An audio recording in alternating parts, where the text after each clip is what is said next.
Hey everyone, how you doing today? Topic number 3 with Jonathan Twomley. We're going to do what we did on the residential side and talk about taxes and other changes that might happen at the government level that could either goose or hurt the multifamily space. So how you doing this morning, Jonathan?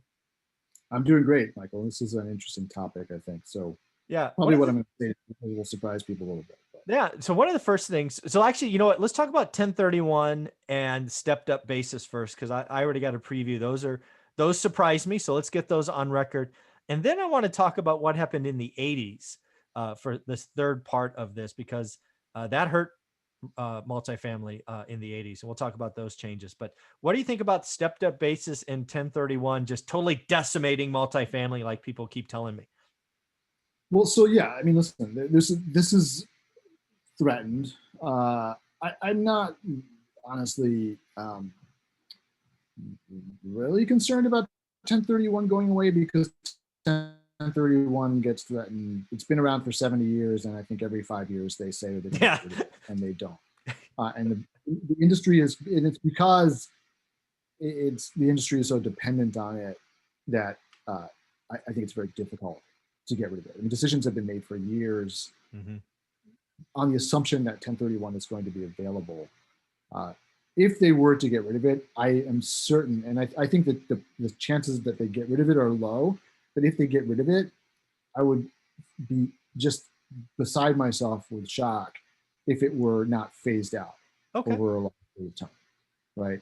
So they would say something like, in 10 years, this will be gone, or 4 years, or something like that? Yeah, like maybe it would be over a period of 5, if you sell it now, you get 100%, next year 80, next year. Okay, got it.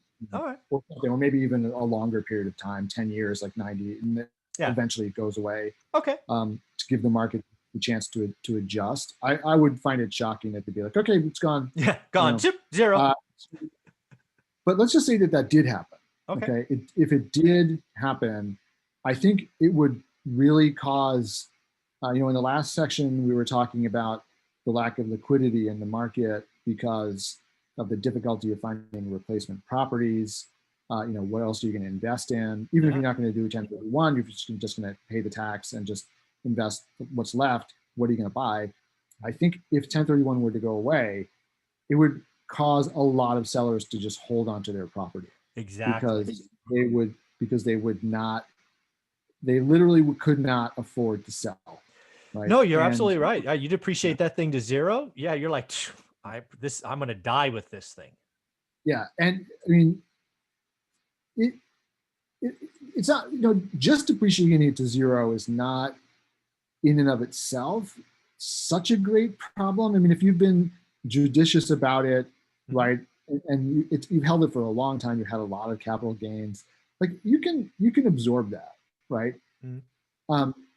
If you've gone and refinanced it though, multiple times, and basically when you sell, you're going to have almost like zero cash coming to you because you've already taken the cash out, and now you've got to pay the tax. Exactly. It's all going to come out of your pocket.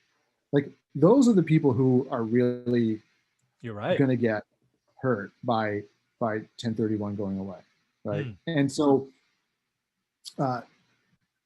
that's where I see the impact. But I do think, like, if you, I don't know, I mean, if you've done accelerated depreciation on your asset, you depreciate it like really quickly, and you're selling it in 5 years, and now you've got to refi it, or you got to pay back the loan, and when you sell, I mean, there's a lot of people who are going to wind up in a situation where they don't have the cash to pay the tax. And for sure. Because of that, the incentive to sell is going to drop, which means that the incentive to sell is zero.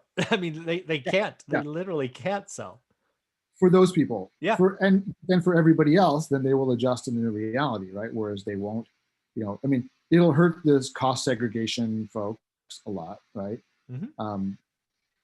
It'll cause changes to the industry, but in the long term, it could be actually good to get rid of it because I think it does.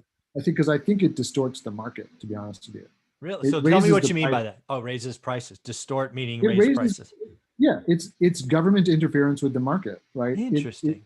It causes it it makes it cheaper to buy property, so Sure does. therefore Yep. Trade up. Yep. the price goes up, and so you have to ask yourself, is it really worth it? Like, what is the purpose of this? And the purpose of 1031 originally, as I understand it, was to encourage. Basically, it's sort of like the depreciation deduction is Mm-hmm. meant to encourage people to invest in their properties, right? Not just Correct. run them into the ground, right? Mm-hmm. But then you wind up with this huge tax problem on the back end when you Mm-hmm. fully, because of depreciation. 1031 then helps you solve that problem, Right. right? But you have to ask yourself, like, why do we have either one of these things? Why do we have a depreciation deduction? Why don't we just say, maintenance is tax deductible as an operating expense, right? That would probably make a lot more sense than having depreciation, having like going through this fiction of like your property is disappearing Yeah. at one Turning to seven. dust. It's right over, every single year, 127.5 of your property has become useless, Yeah. right? And after 27.5 years, it's worthless. Right. This is just an accounting fiction, and I think this is a market distortion. Well, let And me ask people you who this. get Let me ask, because that was where, I mean, one of the things we talked about in the residential side is if the government, right, whoever they are, if they yeah, wanted to get punitive, like they kind of did in the 80s when they had that, when I think it was Reagan, kind of changed the tax codes. they got rid of the tax shelters, Yeah, right? I mean, they just changed the game, and suddenly lawyers, dentists, and doctors had a bunch of real estate that was overpriced, and Yeah. they sold at losses. I'm like, well, if they want to come after landlords, right? Which I'm not saying they are. I said if they want to, they could come in and just say, you know what, depreciation gone, can't use it anymore. Yeah. Do you I think mean, that what would happen again, there? well, I mean, it's the same thing. I mean, I think it was easier for them to eliminate the tax shelters because it was a very sort of small Yeah, it was a number of wealthy people who were just taking advantage of something that wasn't available to everybody else, Mhm. right? So Sure. they were allowed to like deduct depreciation losses against their regular Ordinary income, income. Yeah. right? And so, you know, the government was like, No, no, no, you know, no, no. no, no, and that was also in the context of like big tax cuts, and Sure. they needed to make up some of the revenue, right? Yep. So they're Of like, we'll course. go after this juicy thing that only a few people can Yeah. take Only the advantage of, 1% have. Yeah. Exactly. right? So, and they're getting big tax cuts anyway, right? But it kind of like really hurt people who were like already invested in those deals. Hmm. I don't think they could get rid of depreciation because that affects every single real estate investor out there, right? The small guys, the big guys, and the industry is so dependent on it. Mm. Unless they were to do what I think they should do, is like as part of like a wholesale reform of the way that these assets are taxed, Hmm. like encourage people to spend on their property by making capex deductible as an operating expense Right. in the year that you spend the money. Yeah. Kind of what they do with income and expenses in a business, right? If you spent the money, it's an expense when you spend it. Right. I mean, even in businesses too, you still have the same capex. Is Yeah. a capex? Is it opex? And you have to OpEx. Yeah. emphasize it. Right. But why? Like why? Like why do that? Like Mhm. I think Yeah. just if you want to encourage people to spend to maintain their property, let them enjoy the benefit of that in the year that they spend the Yeah. The money, year they did it, year one. and Right. then one and done, right? And then Yeah. you're not like, One and done. Yep. then you're not dealing with this like these accumulated, Yeah. 7 you years for this, 12 years for that. Yeah. yeah, and then like just let them, just make it simple. Let them deduct it from their taxes in the year that it's spent, and if they have a loss, they can take it. They can take the loss, right? And none of this like you're a real estate professional, you're Professional not. and yeah. Yeah, all this kind of stuff. Like the problem with the tax shelters before, that was all a fiction. It was all based on depreciation. It was. So Yes. there was no actual losses. That they weren't spending any Oh money yeah, it was to improve the cashless. Yep. property. They were just getting this big benefit, Hmm. right? For nothing. Right? There was no pain. There was no sacrifice involved in it. It was just a freebie, and that's why Hmm. I think it was easy to get rid of. but now there would be real pain if you get rid of it. But I think Okay. they should get rid of it, but I think that they should replace it with something better, Hmm. which would be expense it now, deduct it now. If you Yeah. can't use the losses, carry it over till next year, whatever. But that's it. Then and none of this crazy depreciation stuff, none of this, no 1031s. Awesome. Look, honestly, what would happen in that situation would be that the price of real estate would fall, right? Because the price of real estate is currently inflated by those things, right? So yeah, that's where I was going with this. Is if they did something like this, it would hurt values. That's what I yeah, was thinking. Yeah. in the short run, In the short one, yeah. The there would be basis would drop. right. There would be a period of adjustment, Yeah. and then the market would adjust to the new Yeah. reality, right? So, yeah, there would be some pain in the short term for sure, Sure. but then the market would adjust and it would go on as if nothing had ever happened, Yeah. right? That's in the fair. long run. So, it's all it's all accounting fictions, and it's I love it. I think people are I think people have a funny way of looking at like the government interfering in the market. Mm. Whereas like if government interferes in the market, but it benefits me, then it's not interference. Yeah, exactly. Right. And government taking away, and so people are like, the government shouldn't interfere in the market. But if they get rid of something that benefits me, then it's like interfering in the market. Yeah, exactly. They're removing the interference, like they're taking away the government involvement in the distortion. Yeah. But they, anyway, people. Anyways, well, one more on this tax potential changes. Just curious, what do you think about if they got rid of the stepped up basis? What that might do to big real estate properties? I mean, it's all connected with 1031 and with depreciation in the first place, right? So I think they'd have to get rid of all of it at the same time and replace it with something else. But that's, I don't think now, also backing up a step too. Sure. Like we didn't talk about capital gains tax yet, but we should bring that into let's talk about that. So 1031 is something that only applies to real estate, right? Correct. So real estate right now has a competitive advantage over other asset classes because you have 1031, because you have the depreciation deduction and you have 1031. That sort of unfairly disadvantages real estate over other assets. Okay. Right. Capital gains and stepped up basis, though, are things that apply broadly to lots of stuff. Right. So if you change them, it's not really going to affect real estate disproportionately. It's affecting everything. So it's not putting real estate at a disadvantage, right? It's making it worse, right, for certain people who used to be able to take advantage of those tax breaks. Yeah. So if you were heavy real estate, it would hurt you disproportionately, for example.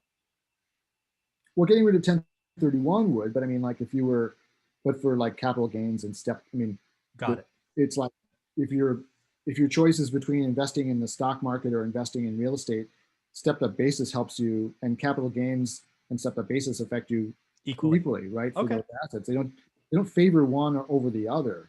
Got it. Right, like depreciation in 1031 like really favor real estate, but the other ones, in and of themselves, don't. It's just investment assets are subject to one tax regime and others are not, and stepped up basis applies to all your assets. I like that. So it doesn't, so that I mean, it'll make people mad. It'll mean that people pay more tax, right? But it doesn't. I don't think that if they get rid of stepped up basis, that it's really going to affect the real estate market. Also, because nobody really wants to die. Right? Exactly. Totally like that ending. People are not making investment decisions. I mean, I always like jokingly when I talk about the tax advantages of real estate, I always include death as a benefit. Like, because I think it's funny to say it, and it's true. But nobody really that's not the benefit that people really are. That's I don't want that benefit. Yeah, that's one. I'm really looking forward to dying so that my kids can get stepped up basis. Right? That's not how people are thinking. Yeah. So, no. So it's and look, and in terms of, and to the extent that the market is also driven by, say, institutional investment, nobody's ever dying. They don't get stepped up basis, right? So that's not affecting that part of the market. So to the extent that that big institutional players are helping to set the price in the market for assets, that's not driving it. Okay. So I don't think that stepped up basis is really the driver of anything. And I don't think the capital gains either, like the capital gains tax rate like, so if it goes up by 5%, what are you going to do? You're going to leave the money in the bank? Yeah. I mean, like, Yeah. right? Is Is that really the option? Yeah, like, exactly. it's going to go to 25% from 20 or whatever the tax rate is? Like, I'm just keeping my money in the bank at I'm going to 0%. stay in cash. Yeah. I'm going to pay in cash because I'm not going to pay the government that extra 5%. Damn it. That's a hilarious way to think about it. Thank you. That's So awesome. it's not going to, like I said, people pay more tax. They'll be upset about it, but it's not going to. But they just move forward. Yeah, they whine for a little bit and then they just move forward. Yeah, exactly. So oh, this is awesome. Oh man, Jonathan, this has been a great week, man. Again, go back to episode 1. We got some good news on employment. We're going to call the trend broken. We're going down now. We talked about lenders. Really surprised they're at 93 in multifamily. I've got to sit back and digest that because that scares me a little bit. And then I don't, but they could stay at 93 for a long time. Yeah, for sure. It could be years. It doesn't mean it's gonna, like, it's about to drop off a cliff. No, not at all. The market could be irrational a lot longer than I can be liquid. Yeah, and then with the market improving, frankly, with the economy getting better, you could just see this long, bull market in real estate just continuing and continuing. Right? Doesn't mean you're going to find assets that are, like attractively priced, but it's essentially been transformed into a speculation, gain, like an appreciation market. Multifamily used to be a cash flow market. Now it's appreciation. Now it's an appreciation market. Oh, that's a little scary. Okay. Which is risky. Risk. Very cool, man. Well, I look forward to talking next week. Thank you so much. Absolutely, Michael. Take care. Yep.